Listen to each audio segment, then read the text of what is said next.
PV അൻവറിന്റെ ആരോപണ കൊടുങ്കാറ്റുകൾക്കിടയിൽ നിയമസഭാ സമ്മേളനം ഇന്ന് ആരംഭിക്കുമെങ്കിലും അൻവർ ഇന്ന് സഭയിലെത്തില്ല. തിങ്കളാഴ്ച മുതൽ സഭയിലെത്തുമെന്നാണ് അൻവറിന്റെ പ്രതികരണം. മുഖ്യമന്ത്രിയുടെ പൊളിറ്റിക്കൽ സെക്രട്ടറി P. ശശി അൻവറിനെതിരെ വക്കീൽ നോട്ടീസ് അയച്ചതോടെ രാഷ്ട്രീയ പോര നിയമപോരിലേക്ക് കൂടി വഴി തുറക്കുകയാണ്.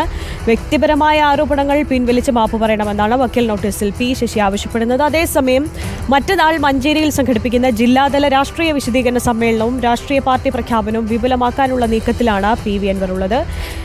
M. രാഗേഷാണ് വിശദാംശങ്ങളുമായി ചേരുന്നത്. രാഗേഷ്, എന്താണെന്ന് സഭയിൽ അൻവർ എത്താത്തത്? അൻവറിന്റെ തുടർ നീക്കങ്ങൾ എന്തൊക്കെയാണ്? പ്രത്യേകിച്ച് P. ശശി ഇപ്പോൾ അൻവറിനെതിരെ നിയമ നടപടിക്കൊരുങ്ങുകയാണല്ലോ.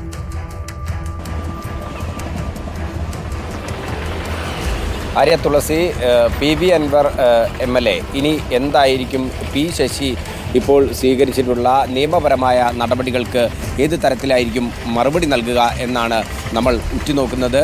PV അൻവർ MLA ഉന്നയിച്ചിട്ടുള്ള ആരോപണങ്ങൾ തീർത്തും രാഷ്ട്രീയപരമാണ്. ഇത് വ്യക്തിപരമായ അധിക്ഷേപങ്ങൾക്കിടയാക്കിയിട്ടുണ്ട്. ഇതിൽ മാപ്പ് പറഞ്ഞ് മുന്നോട്ട് പോയിട്ടില്ലെങ്കിൽ നിയമപരമായ നടപടികളുമായി മുന്നോട്ട് പോകുമെന്നുള്ളതാണ് P. ശശി വക്കീൽ നോട്ടീസിലൂടെ പറഞ്ഞിട്ടുള്ളത്.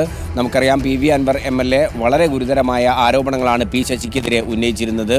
P. ശശി പരാതി പറയാനെത്തുന്ന സ്ത്രീകളുടെ നമ്പർ വാങ്ങുന്നു, ഒപ്പം തന്നെ പാർട്ടി രാഷ്ട്രീയപരമായി മുഖ്യമന്ത്രിക്ക് പിന്തുണ നൽകുന്നതിന് വേണ്ടിയാണ് P. ശശിയെ നിയോഗിച്ചിട്ടുള്ളതെങ്കിൽ അത്തരത്തിലുള്ള യാതൊരു കാര്യങ്ങളും നടക്കുന്നില്ല. മാത്രമല്ല, പരാതി പറയാനെത്തുന്ന മുഴുവൻ ആളുകളോടും കാര്യങ്ങൾ ഞാൻ പറഞ്ഞോളാം എന്ന് പറഞ്ഞുകൊണ്ട് ഇദ്ദേഹത്തെ മടക്കി അയക്കുന്നു എന്നത് തരത്തിലുൾപ്പെടെയുള്ള വളരെ ഗുരുതരമായ ആരോപണങ്ങളാണ് P. ശശിക്കെതിരെ ഉന്നയിച്ചിരുന്നത്. ഇതിനെതിരെയാണ് P. ശശി ഇപ്പോൾ വക്കീൽ നോട്ടീസ് അയച്ചിരിക്കുന്നത്. ഈ വക്കീൽ നോട്ടീസിൽ ഇനി എന്തായിരിക്കും PV അൻവർ തുടർ നടപടികൾ സ്വീകരിക്കുക? PV അൻവറിൻ്റെ രാഷ്ട്രീയ വിശദീകരണ യോഗമുണ്ട്. രാഷ്ട്രീയ പാർട്ടിയുടെ പ്രഖ്യാപനത്തിനുള്ള പരിപാടികൾ അണിയറയിൽ ഒരുങ്ങുന്നുണ്ട്. ഒപ്പം തന്നെ അദ്ദേഹം ഈ വക്കീൽ നോട്ടീസുമായി ബന്ധപ്പെട്ട കാര്യങ്ങൾക്ക് ഇന്ന് എന്തായിരിക്കും മറുപടി പറയുക എന്നാണ് അറിയാനുള്ളത്. ഇത്തരം കാര്യങ്ങൾ ഉള്ളതുകൊണ്ടാണ് PV അൻവർ MLA നിയമസഭയിൽ ഹാജരാകാത്തത് എന്നുമാണ് നമ്മൾ മനസ്സിലാക്കുന്നത്. തീർച്ചയായിട്ടും ഏതായാലും സഭയിൽ പ്രതിപക്ഷത്തിന് പുറകിലേക്ക് കസേര മാറ്റപ്പെട്ട PV അൻവർ ഇന്ന് ഏതായാലും സഭയിലേക്ക് എത്തില്ല. തിങ്കളാഴ്ചയോടുകൂടെ എത്തുമെന്നാണ് അറിയിച്ചിരിക്കുന്നത്. ഒപ്പം തന്നെ PV അൻവറിന്റെ പുതിയ പാർട്ടി പ്രഖ്യാപനം, അതുമായി ബന്ധപ്പെട്ട മറ്റു വിവരങ്ങൾ എല്ലാം ഇനി ചർച്ചയാവും. തീർച്ചയായിട്ടും M. രാഗേഷാണ് വിശദാംശങ്ങൾ നൽകിയത്.